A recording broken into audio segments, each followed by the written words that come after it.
Una po sa lahat, magandang umaga po sa inyong lahat. Maraming salamat po sa inyong imbitasyon at kamusta na po kayo, mga kaibigan naming senador. Noong Pebrero 23 po, 2026, nagsumite ng joint affidavit ang grupo na sinasabing the former security of Saldico kasama si Attorney Balikod na naglalaman ng mga aligasyon ng cash deliveries.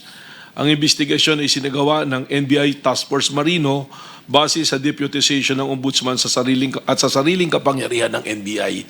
So tinawag po naming Task Force Marino ito noon, pero pwede naman na po namin palitan siguro yung pangalan ng Task Force pag mamarapatin po.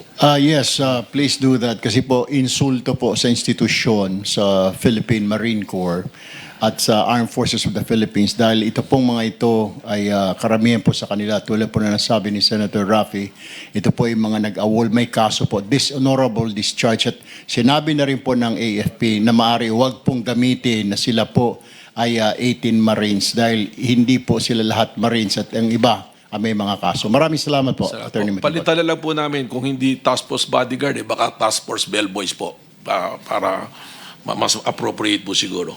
Next slide, please. Ang ating tatalakayin ngayon ay ang ebidensyang halaga ng affidavit ng tinaguriang 18 bodyguards. Sa kasong ito, ginamit ang affidavit bilang pangunahing ebidensya na umano'y cash deliveries. Ngunit ayon sa NBI Task Force, kailangan nating suriin kung sapat ba ang bigat ng ebidensya, kung may issue sa paggamit ng titulong Marines, at kung paano na iba ang independent recollection sa collective narrative. Ang layunin natin ay makita kung ang affidavit ay talagang nakatutulong sa pagbuo ng probable cause, kung ito man ay kahinaan na dapat pagtuunan ng pansin. Sa katunayan po, ang ginamit na lang nga naming pamantayan ay probable cause at hindi na yung memorandum circular ng DOJ na nagsasabi ng there should be reasonable certainty of conviction pag mag-aakyat tayo ng kaso. Next slide, please. Ang tanong na dapat sagutin, nakakatulong ba o nakakasira sa kredibilidad ang label na ex-marine? Ginagamit ang label na ito para ipakita ng grupo na may integridad at disiplina. Gaya na nga po ng sinabi ni Senator Raffy Tulfo kanina sa kanyang opening statement.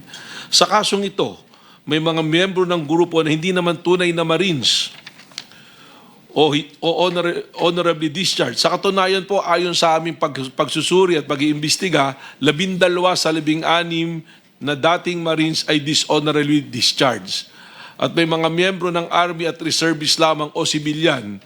Kaya ang ex-Marine label ay automatikong nagbibigay ng kredibilidad na sadyang ginamit upang itaas ang kalidad ng kanilang sinasabing testimonya. Next slide, please. Ayon sa batas, ang testimonya ay dapat nakabatay sa personal na kaalaman. Kung ang testigo ay aktual na nakakita ng cash delivery, mas malakas ang ebidensya. Ngunit kung narinig lang niya mula sa iba, ito ay hearsay at mahina ang probative value. Ito po ay isang legal na provision. Testimony must be based on personal knowledge. Hearsay has a weak probative value.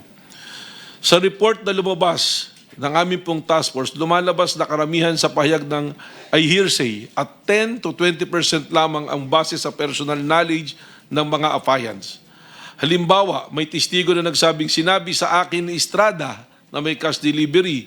Hindi ako mismo ang nakakita at hindi rin po nakita kung ano ang laman ng mga maleta.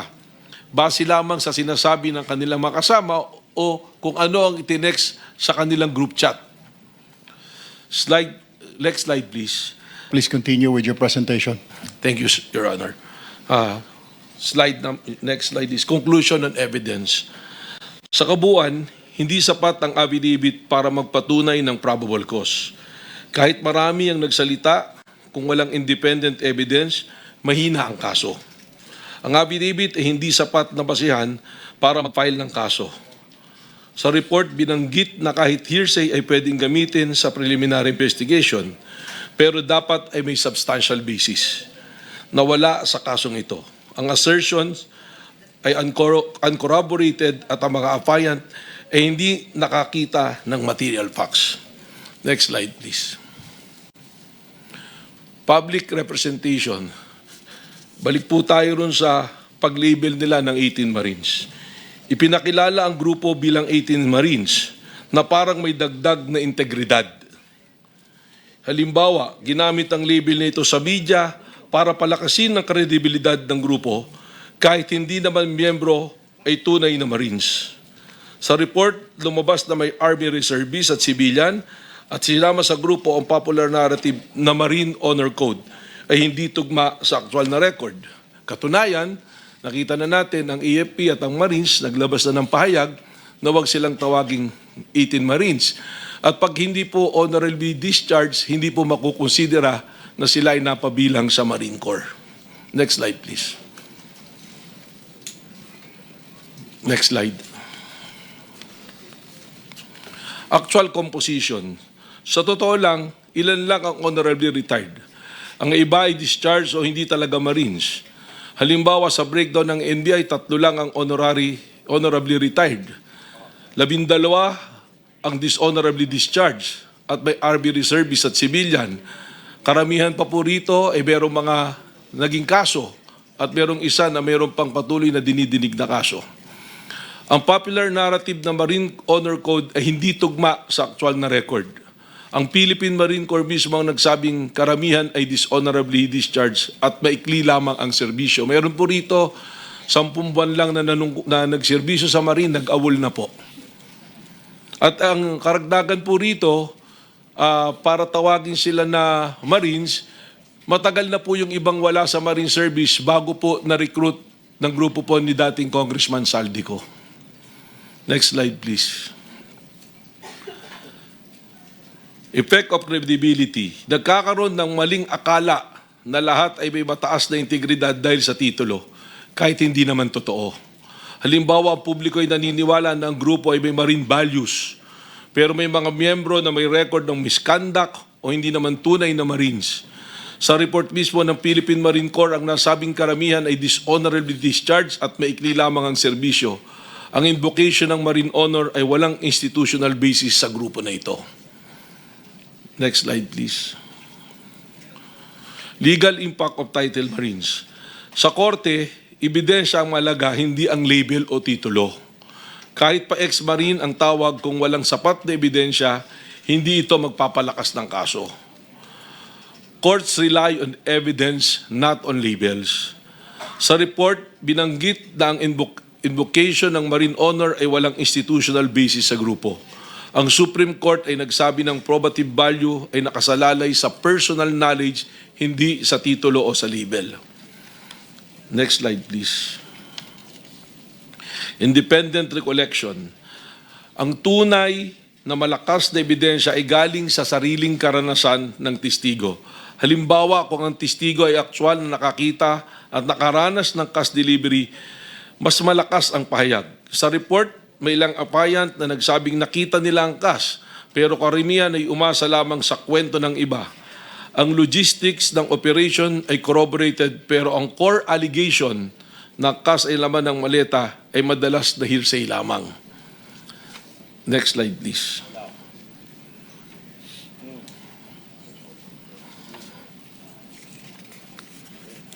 Pinagsama-sama ang pahayag ng grupo sa isang affidavit. Halimbawa, may mga miyembro na hindi alam ang buong kwento, pero isinama ang kanilang pahayag sa collective narrative. Sa report mismo ng apayant ng nasabing hinalo-halo ang affidavit at binuo ng counsel na si Attorney Baligod, ang collective execution ay hindi nagko-convert ng hearsay sa personal knowledge. Next slide, please.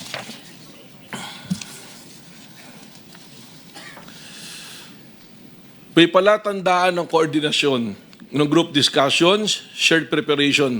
Halimbawa, bago gumawa ng affidavit, nagkaroon ng group meeting para pag-usapan ng mga sasabihin. Sa report na binanggit na ang affidavit ay produkto ng collective briefing, common housing at council assembled content, ang apayant ay house sa council unit na may real-time coaching interview. Anong ibig sabihin po nito? Meron pong testimonya doon na November pa lang magkakasama na sila. At inilabas po yung testimonya February. Ang ibig sabihin po nito, bumuo sila ng naratibo. So, ang nangyari po kasi rito, yung si Buduan, siya ang nilapitan ni Atty. Baligod. Please take note na hindi po sila ang lumapit kay Atty. Baligod, kundi si Atty. Baligod lumapit kay Buduan. At si Buduan ang nag-recruit ng mga sasama po rito. Ano pong palatandaan itong na coordinated? Sinasabi naman nila lahat sila nanggaling dun sa White Plains. Dun po sila, magkakasama po sila. Tapos may umamin din na may nagbibigay ng pera, parang allowance, si Atty. Baligod. Kung tutuusin nga po sa aming mga abogado, ito po ay violation ng Code of Professional Responsibility and Accountability. Sapagkat bilang isang abogado ka, hindi ka maaari dapat magbigay ng financial consideration. Papasok po ito sa tinatawag na champertibus contract na maaaring meron kang inaasahang kapalit sa pagtulong mo sa iyong abogado. Magkaiba po ito doon sa tinatawag na contingent basis na agreement ng pagiging abogado. Sinabidad po mismo, halimbawa, specific example, that Baligod suggested to Buduan that 18 should stay in Baligod's residence. So inoffer po talaga yung tirahan. Meron po talagang pag-aalok na pumunta ro. At si Buduan po is one of those who are dishonorably discharged. Ang kaso po niya rito, corruption Dito si Buduan, siya po ay isa kasama doon sa volunteer doon sa Golan, yung peacekeeping po na pinadala natin. So meron po kaming, halimbawa lang po yun, ang NBI po ay may record, service record ng lahat po ng 18 ito. Next slide please. Legal implication. Ayon sa batas, kapag coordinated ang testimonya, bumababa ang probative value nito. Halimbawa, kung pare-pareho ang wording ng affidavit, maaaring indikasyon ng coaching o collusion. Coordinated testimony reduces probative value. Sa report na binanggit ng Supreme Court na doktrina ng coordinated testimony ay may diminished weight. Ang collective narrative ay hindi reliable marker ng independent testimonial reliability. When multiple witnesses function like synchronized recorders, the testimony fails the test of personal knowledge and perception required under Rule 130, Section 37 of the Rules of Court.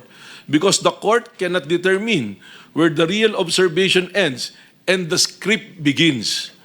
The probative value of the synchronized statement are discarded entirely. Ito po ay decided case na ng Supreme Court sa People versus Centeno.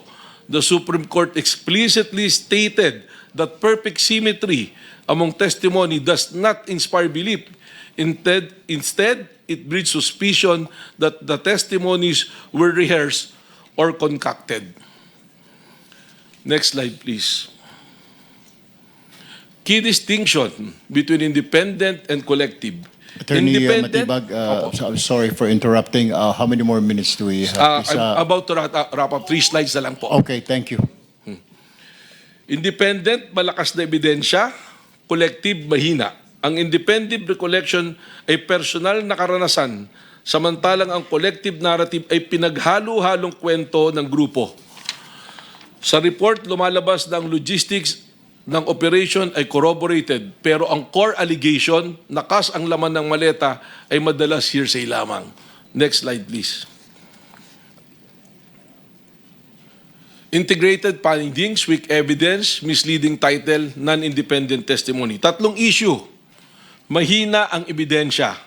Misleading ang title at hindi independent ang testimonya. Ang affidavit ay hindi sapat. Ang ex-marine ay misleading at ang testimonya ay coordinated. Sa report, binanggit na walang credible witness na makapagpapatunay ng buong aligasyon at photographic evidence ay compromise. Ang political context, ang kaso na nagpapakita na coordinated ang operation, hindi independent whistleblowing. Ano pong ibig sabihin nito? Dahil kino-coach, depende po doon sa political perception or political belief ng tao. Ang halimbawa na nga po rito, doon sa mga unang lumabas na affidavit, binabanggit po yung 2 senador, pero nung nag-iba na yung alyansa ng senador, iba na po yung affidavit at may mga dadagdag pa po na personalidad. Last slide na po. Ano po ang konklusyon dito po sa aming ginawang pag-iimbestiga? Hindi napatunayan ang mga alegasyon base sa ebidensyang iniharap. Walang sapat na personal knowledge, puro hearsay, walang corroboration at coordinated ang narrative. Ang affidavit ay hindi sapat na basihan para mag-file ng kaso. Sa report binanggit na ang joint affidavit ay hindi self-sufficient basis for probable cause at bawat aligasyon ay dapat ay independent, competent at authenticated evidence. Ang tanong ay hindi kung possible ang pangyari, kundi napatunayan sila batay sa ebidensya. At ang kasong ito, hindi nila napatunayan. Maraming salamat po and we can submit the full report to the committee.